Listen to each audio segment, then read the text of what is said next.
All right, what's up, everybody? Brandon Warren here for another Periscope Midwest Swing podcast and simulcast here on, I guess, Periscope. I just said it, so it's kind of funny. But if you would like to send me questions again, feel free to send them here on the app or send them to me on Twitter at Brandon_Warren. I prefer you send them to me on Twitter just because I have a better way of seeing them up here on the screen, staying up there on Periscope. They go away after 3 to 5 seconds. So if you would like me to answer your questions, that would be great. Send them in. Obviously, Twins taking a tough loss tonight, 6-4 against the Seattle Mariners. Got a chance to even the series as it wraps up tomorrow afternoon. Jose Barrios on the mound, taking on Ariel Miranda, and that should be a fun start for Barrios, who has been very, very good through 6 starts for the Twins. Excuse me, sorry, looking a little bit shabby tonight if you're watching the Periscope, as I had a little softball tonight, so I didn't actually cover the Twins game. Tom did, and so I kind of had to pick it up in about the 5th inning when Byron Buxton homered after Eduardo Escobar homered. So obviously Escobar swinging the bat really well, 5 hits on Tuesday night, then another really solid night at the plate tonight. Probably has a chance to start stealing some playing time from Jorge Polanco at short if things don't get better for him at the plate. And so if that's the case, I think that letting Escobar, ride this hot hand for a while is probably not the worst idea. But I mean, the other issue is that Polanco just has been struggling offensively for so long that it might be time to change it up just a little bit here in the short term. I also like what Ari Adrianza brings defensively at short, so if they want to give him a look too, I don't really have a problem with that. Again, if you're joining the chat right now, please feel free to send me tweets at Brandon_Warren, questions that you want me to answer on the air. Again, you can use the app for comments or whatever else that you might want to get out there, but other than comments, I can't really promise that I'll see the questions long enough to remember them because I'm kind of slow, and then remember to get back to them if I'm in the middle of a rant. We've talked about a lot of things as far as bullpen guys, Irvin Santana, whether or not he's an ace, which is a conversation that I'm pretty sick of course. But did have a fun podcast and video podcast that I posted today. So if you're checking this out right now, please, please, please go to YouTube on coldomaha.com or excuse me, Cold Omaha's YouTube page. Look for me talking to Chris Jimenez, catching up with the catcher, and check it out because we had a lot of fun filming it. It's kind of like a little TV show that we did in the Twins clubhouse. Had a lot of fun. Kyle Gibson was giving him some crap. We talked about pitching. He ended up pitching the night that we recorded it, which was Monday. Just a lot of fun. And only 80 views so far on the video. So please, please, please check it out. If you don't like it, tell us. If you do like it, tell other people because we want people to know what we're doing here and what we're capable of. And if we need to get better, we can do that. So if you think that there's things that I can do differently, such as fix my face, like Ricky Rubio might say, then we'll give it a try. But for now, I can just keep doing what I'm doing, and hopefully people like it. But, we're trying some new things. So I did see a question in the chat asking if Nick Gordon is a shortstop or a second baseman long term. We did, in fact, actually address that on the Tuesday episode of Midwest Swing, the full-length podcast with Mike Berardino. I do recommend listening to that. It was a very spirited discussion, not only about the MLB draft, though it was mostly the MLB draft, but we also did talk about Nick Gordon at second and shortstop versus Angel Vielma playing second or short. And then Nick Turley as well. We did talk about what his future might hold because even though he did have a rough start, in San Francisco, you can see the stuff is clearly there. 93 miles per hour with the fastball from the left side with a good breaking ball, good slider, good curve. And so I think that it's pretty clear, 8 swinging strikes and 75 pitches, that he's got stuff.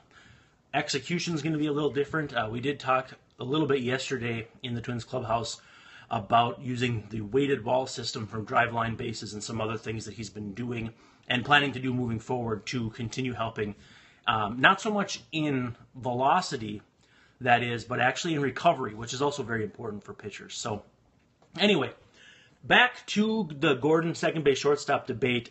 Mike Berardino said that he did think that Gordon might be better suited at second base just because of how smooth Angel Vielma was at short when they were taking infield. Vielma and Gordon both started the season at Chattanooga.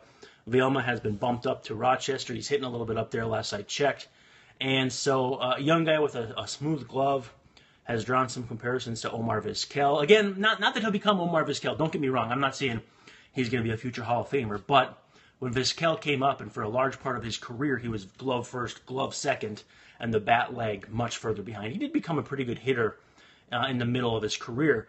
But early career Vizquel is certainly not a bad thing to be if you're really great defensively at short without too much value. And I guess the big thing with Gordon was sometimes his instincts weren't great in terms of fluidity at the position and that sort of thing. So it was it just was one of those things where it was a little surprising that Gordon was a little measurably less fluid at short than Vielma was. So that's not me saying that I think Vielma is going to come up and not get the bat knocked out of his hands.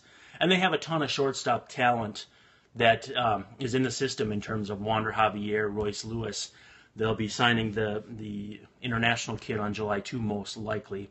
And so it's going to be a lot of very good options for the Twins up the middle. I did see someone ask if Lewis is going to move off shortstop and move to whether it's center field, third base, wherever. It'll be interesting to see if that's the case, but they do view him as a shortstop to start. I don't really know what else we might expect them to say. They're obviously going to say that they want him to stick it short because that's where the most value is.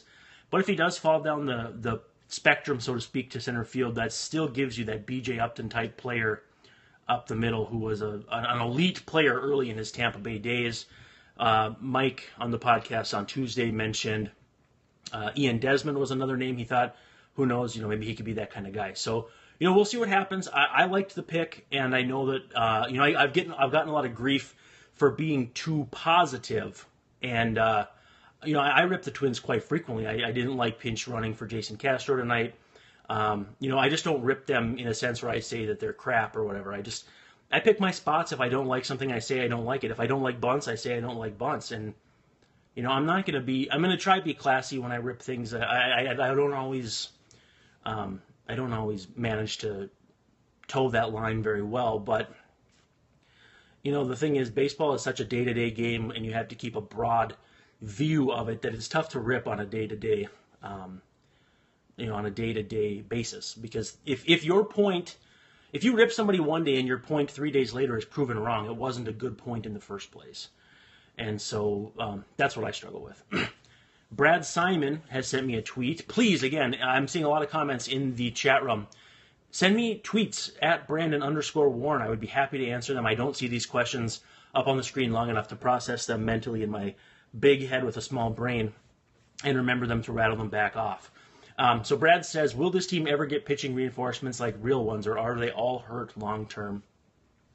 I understand the skepticism, but I also do think you have to be pretty excited about Steven Gonsalves, who I think will probably move up to AAA here probably before too long. Last I checked, he had like 27 innings at Chattanooga. So they'll move him up at some point. I don't think Tim Melville's going to hold him down, or Drew Rucinski. Twins signed Melville to a minor league deal the other day, and Rucinski to a minor league deal that was announced today. I don't know if it happened yesterday, but anyway, I think that Gonsalves will be up there soon.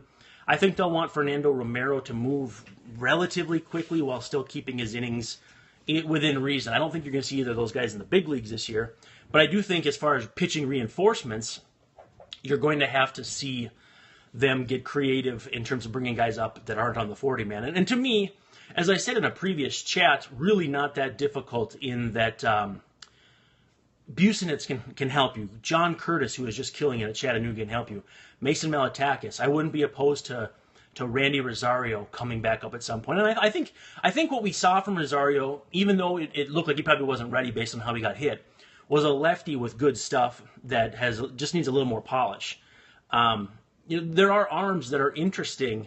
Trevor Hildenberger. We list these names on and on and on, but I think you could do a wholesale swap with Belial out, Breslow out.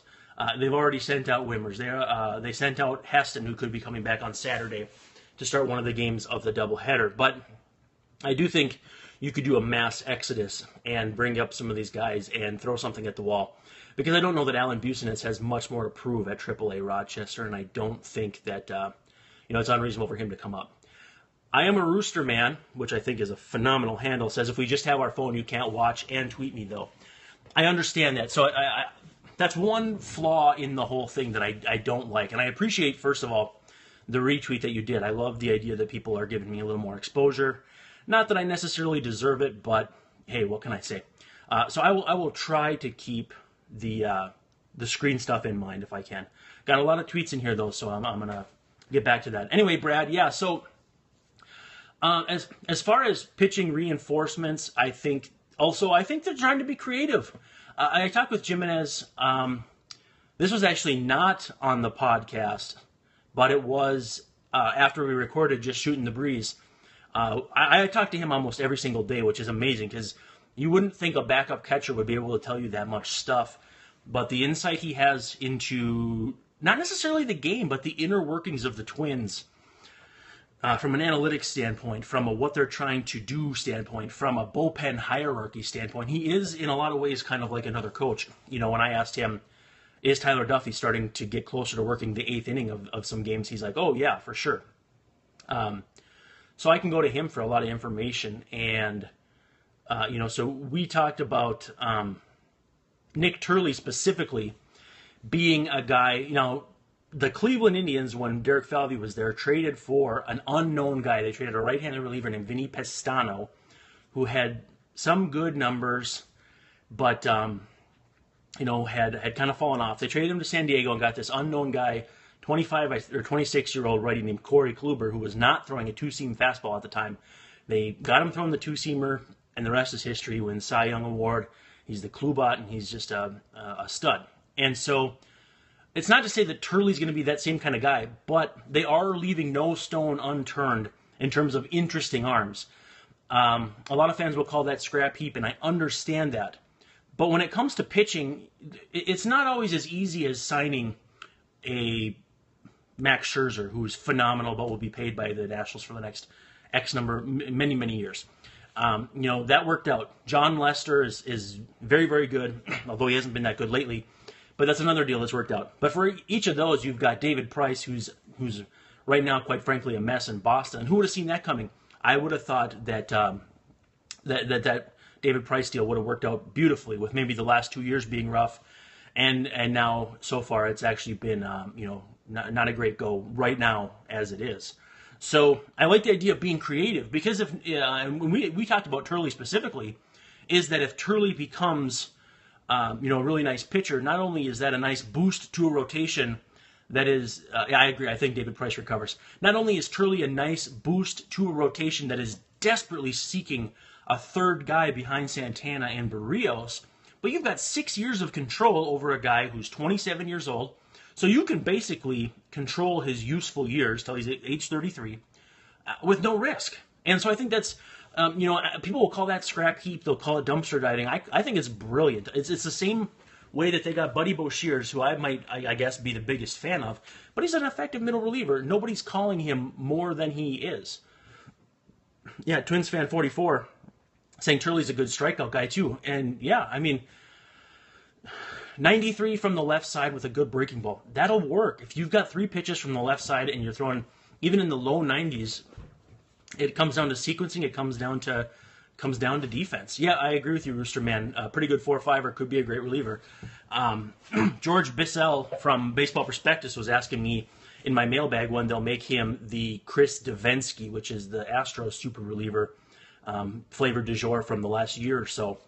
Honestly, they could use that value there. I think that's what they'd like to do with Duffy, but if you can have Duffy and Turley doing that, once maybe you get Romero up to the big leagues and you get Gonsalves up to the big leagues, and you don't need a fifth starter as much because hopefully somebody else has figured it out, then yeah, I have no problem having him be that super reliever. But when time comes for Hector Santiago to come back, whether that's this Saturday or 5 days from then, I think you send back Mejia, frankly, and keep Turley up to make starts, because it's not that I don't think Mejia is, for the most part, a finished product, but he's younger, has a little more to work on and all that, whereas Turley at 27, just let it ride. Figure it out.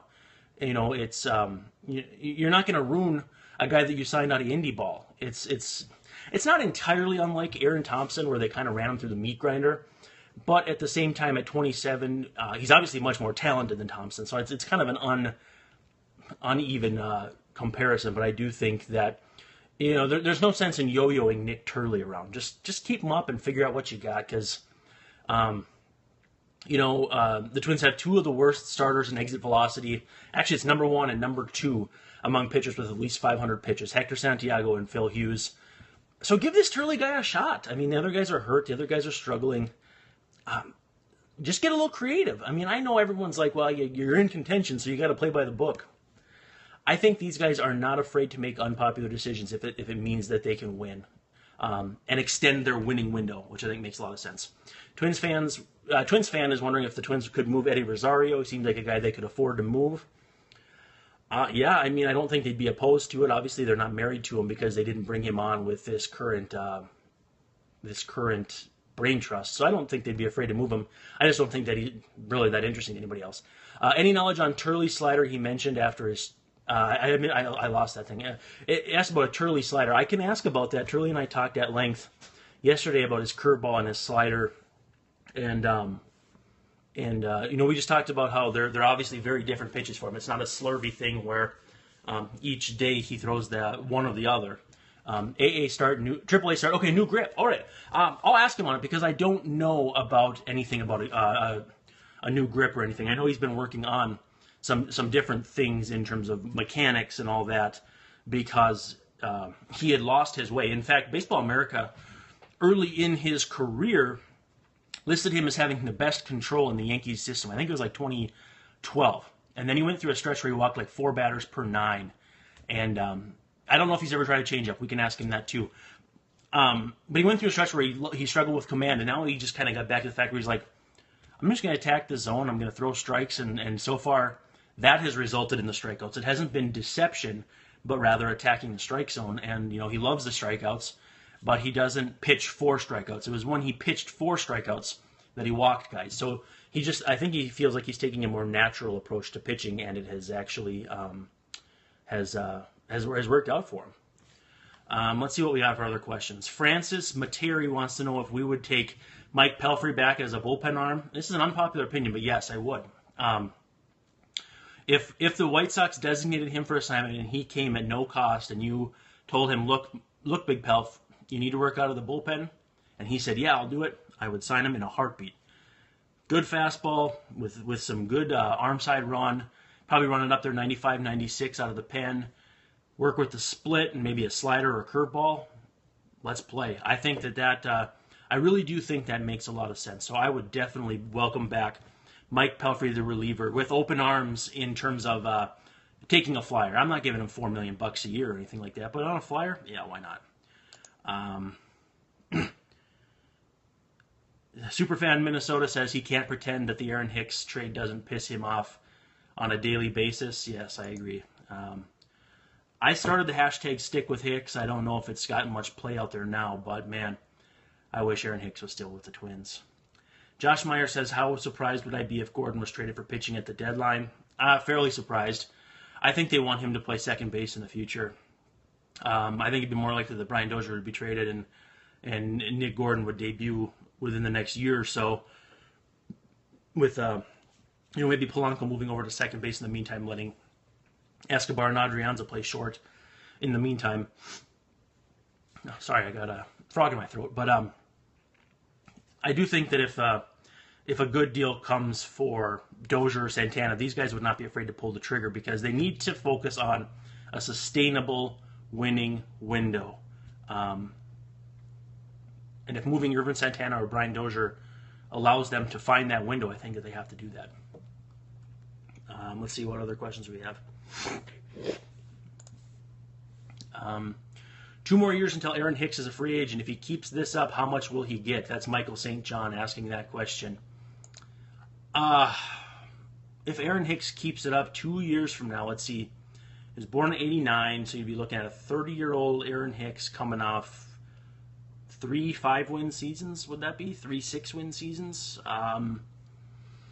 You're probably looking at I would guess a 6-year deal around 22 million per year. Because I mean, the track record would be pretty solid by that point. You know, the problem with the problem with Carlos Gomez is he hit free agency at the wrong time. He did it after struggling. If Carlos Gomez, Nate wants to know if we're talking multiple wins. Because if they were keeping it up, if he keeps this up for 2 more seasons after this, then I think you're talking 3 6-win seasons, and then you're probably talking about you might be talking about 6 years, $25 million per. I don't know where we'll be with opt-outs in that time, as far as if a team would be willing to give that to him. But if he puts up 3 years full that look like this, I think you're looking at what Carlos Gomez might have gotten if he had not had last year when he did. And I think Carlos Gomez was going to be a $100 million guy. I feel like Gomez is an 80. What year was he born? I want to say 85. So he would have been 32 when he hit free. So Hicks would be 2 years younger. I think you would be looking at a little bit more than Gomez. But again, that's so far off in the future. You know, he's got to do this for 6 times as long as he has now, which is not even, like Roosterman said, not even a half season yet. So, I mean, the other thing is he's doing it as from the left-handed side of the plate, which I don't think anybody saw coming. I mean, in fact, with the Twins towards the end there, he wanted to stop switch hitting, which I think drove Ron Gardenhire to pull out even more of the hair that he was quickly losing. So, I don't know. Guys, we're already at the 22-minute mark, so we're gonna wrap it there. I want to thank you guys for checking this out. It is you guys who make these successful and give me the energy to do them late at night when I would rather be getting ready for bed. And they're a lot of fun. You guys listen to them as the podcast, the audio podcast. We get good listen numbers. Again, if you enjoy these, tell your friends. If you don't enjoy them, tell me on Twitter. I would be happy to make changes to make these as professional as possible. I don't know what makes a podcast good or bad. I'm not a good self-critic. And so honestly, just tell me if there's something you want me to change. Otherwise, tell people what we're doing here, because honestly, I think we're doing some pretty good work. Zone coverage is a really awesome, great place to work for. Tom is one of the best bosses I've ever had, even though that laugh is it's really something special. So check out the Chris Jimenez chat, Catching Up with the Catcher. That dude's going to be a future Major League manager. Thanks for joining me tonight. Be good. Peace.